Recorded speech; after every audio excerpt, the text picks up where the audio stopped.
O ano era 1986. A consola, uma Nintendo, e o jogo chamava-se Metroid.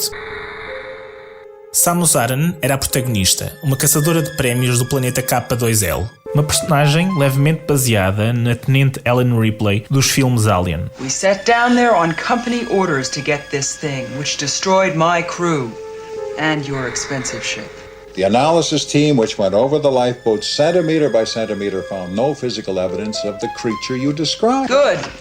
That's because I blew it out of the goddamn airlock. Na época, houve quem pensasse que Samus era um robô.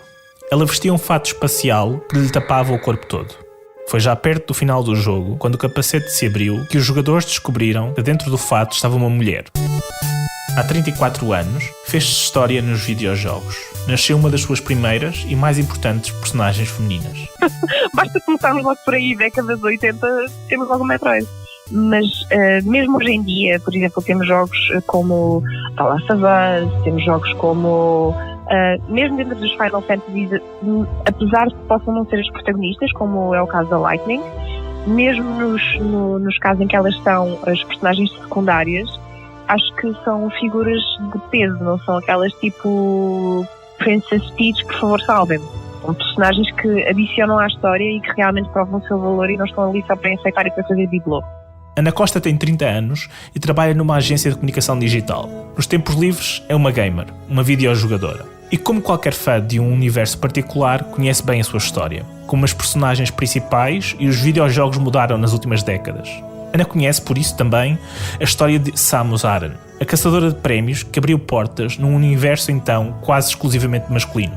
Felizmente, muita coisa mudou desde que Ana pegou pela primeira vez no comando de uma consola. O jogo foi o Castle of Illusion do Mickey Mouse.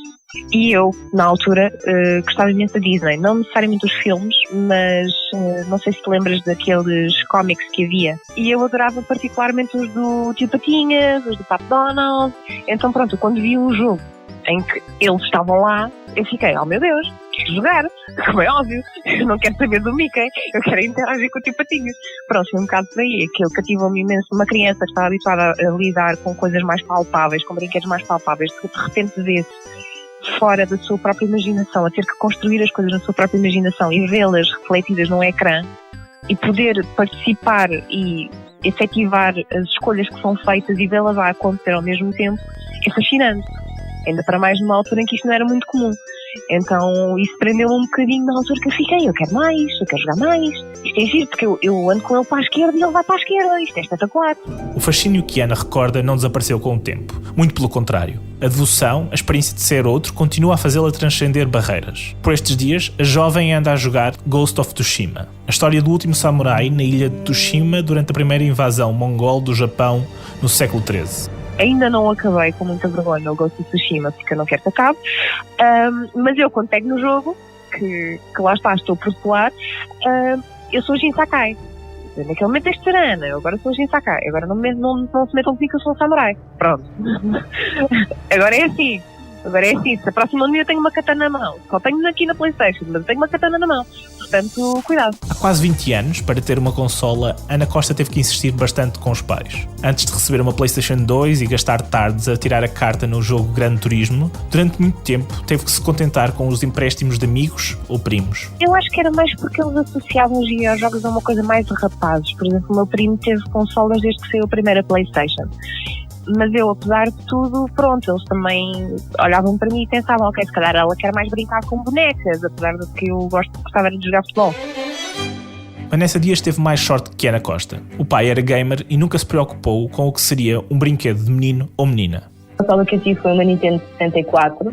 Na altura havia uma loja em Lisboa que se chamava Adintinho, em Alvalade, e foi lá que nós comprámos a nossa primeira consola. E o primeiro jogo que eu joguei foi o The Legend of Zelda Ocarina of Time. Nesta altura eu era muito pequenina e, portanto, era muito mais espectadora do que jogadora, não é? Acompanhava o meu pai nas sessões de jogo e muitas vezes ficava a ver. Depois, se havia algum momento do jogo que era mais tranquilo e onde não havia tanto desafio, porque realmente eu era mesmo muito pequenina, aí sim eu usufruía do jogo, mas numa ótica muito mais de experimentação. Vanessa Dias é gestora de redes sociais e tem apenas 30 anos. Digo apenas porque a jovem já tem um longo currículo no campo dos videojogos. Em 2012, o tema da sua tese de licenciatura foi o consumo e a comunicação de videojogos no feminino em Portugal. Depois, estagiou e foi trabalhar na já extinta revista de videojogos B-Gamer. Colaborou com o portal Game Over do SAP e em 2015 criou a página Glitch Effect, um portal noticioso dedicado aos videojogos. Sou verdadeiramente apaixonada por videojogos, acho que faz parte de mim, da minha personalidade, é o meu hobby por excelência. E sem dúvida nenhuma que aquilo que mais me fascina é o facto de conseguires ser transportado para outras realidades onde não há limites, não é? No fundo é um bocadinho isso. Estes mundos que nos apresentam podem ser realistas ou não e são sempre diferentes e depois são recheados de coisas incríveis, uma delas naturalmente que é a interatividade, mas a narrativa também. Em outubro de 2019, Vanessa Dias criou a comunidade Videojogo Dissela, um ponto de encontro para jogadoras e mulheres que trabalham na indústria do gaming. O motivo? Bem, Vanessa sabia que ela ou Ana Costa não eram unicórnios. Eu costumo dizer que foi uma razão muito egoísta. A verdade é que em junho do ano passado, 2019, eu dei por mim a pensar que conhecia muitos jogadores, mas conhecia muito poucas jogadoras. E há muito tempo que jogava, há muito tempo que estava ligado ao gaming e conhecia poucas mulheres ligadas aos jogos também. E pensei, o problema é meu, porque elas existem e eu quero conhecê-las. Criei um meetup, criei uma página no Facebook e contactei um sítio onde pensei que me poderiam receber. E assim foi, foram muito simpáticos e depois chegou a pergunta mais difícil, que é quantas pessoas é que acha que vêm? E eu vou-te ser o mais sincera possível, eu não fazia ideia. Eu não sabia se iria aparecer sequer alguém. E a minha resposta foi, não faço ideia, na pior das hipóteses aparecem só as minhas amigas, que entretanto não jogam, ok? Mas elas iam dar o seu apoio. E a verdade é que na primeira vez que nos reunimos éramos quase 20 mulheres, jogadoras ligadas à indústria, profissionais, não profissionais, e se dúvidas houvessem, aí acabaram. Um pouco por todo o mundo, o perfil do videojogador médio tem vindo a mudar nos últimos anos. No Brasil, por exemplo, são mais já as videojogadoras que videojogadores. Portugal não parece acompanhar esta tendência. Há pouquíssimos dados sobre quem é o videojogador médio no país. Vanessa e Ana não são unicórnios, mas a verdade é que são uma espécie ainda difícil de encontrar e que vive na sombra de estereótipos.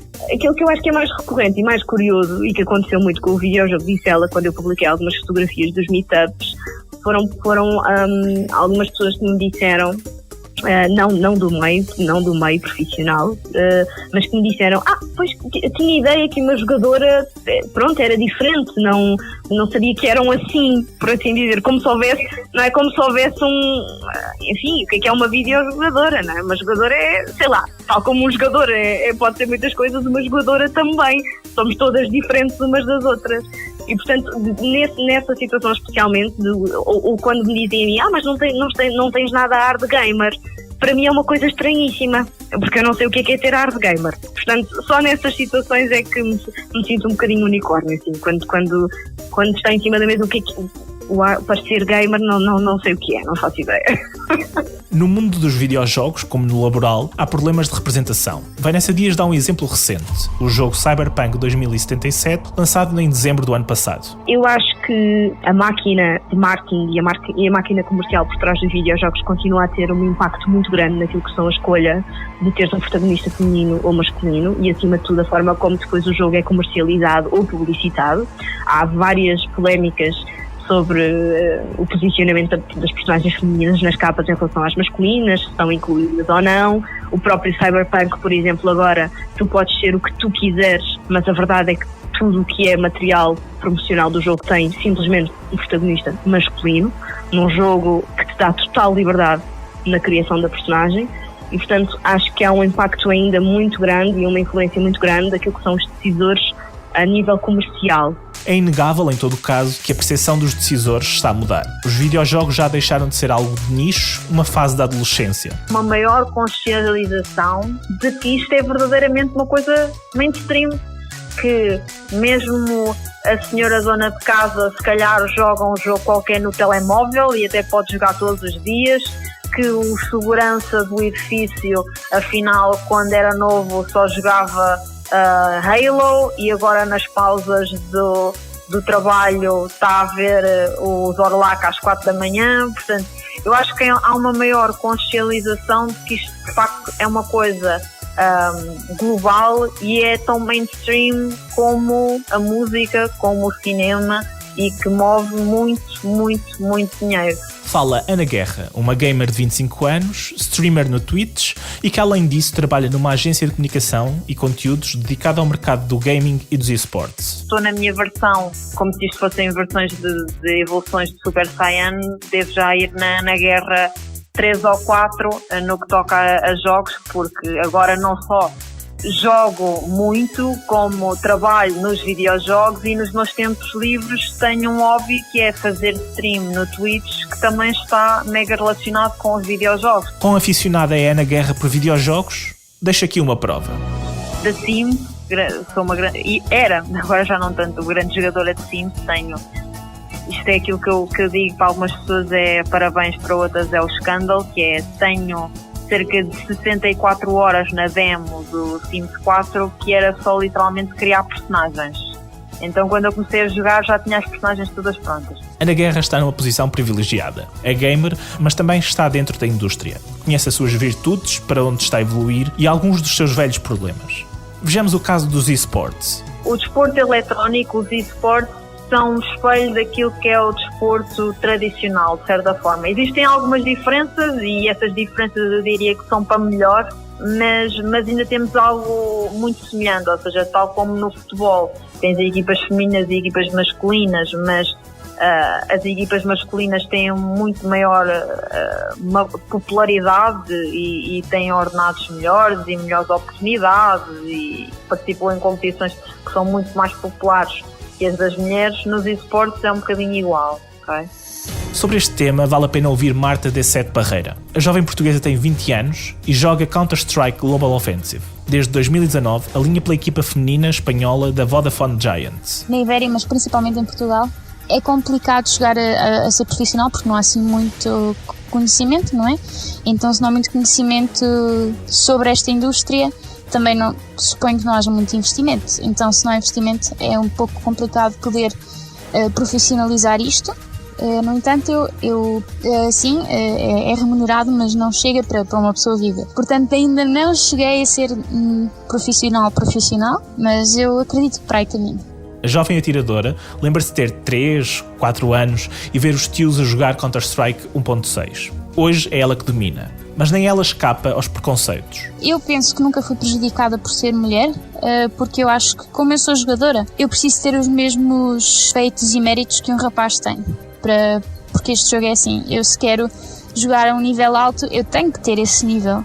Então eu acho que nunca sofri assim de grandes injustiças, sem ser obviamente, há vezes que, por exemplo, entramos num treino, não é? Numa praque, e a outra equipa adversária decide sair só porque somos raparigas. Isso sim acontece de vez em quando. Este é um problema num universo que ainda está em expansão e cujo rosto está muito lentamente a mudar. Marta e todas as videojogadoras portuguesas vieram para ficar, ou melhor, jogar.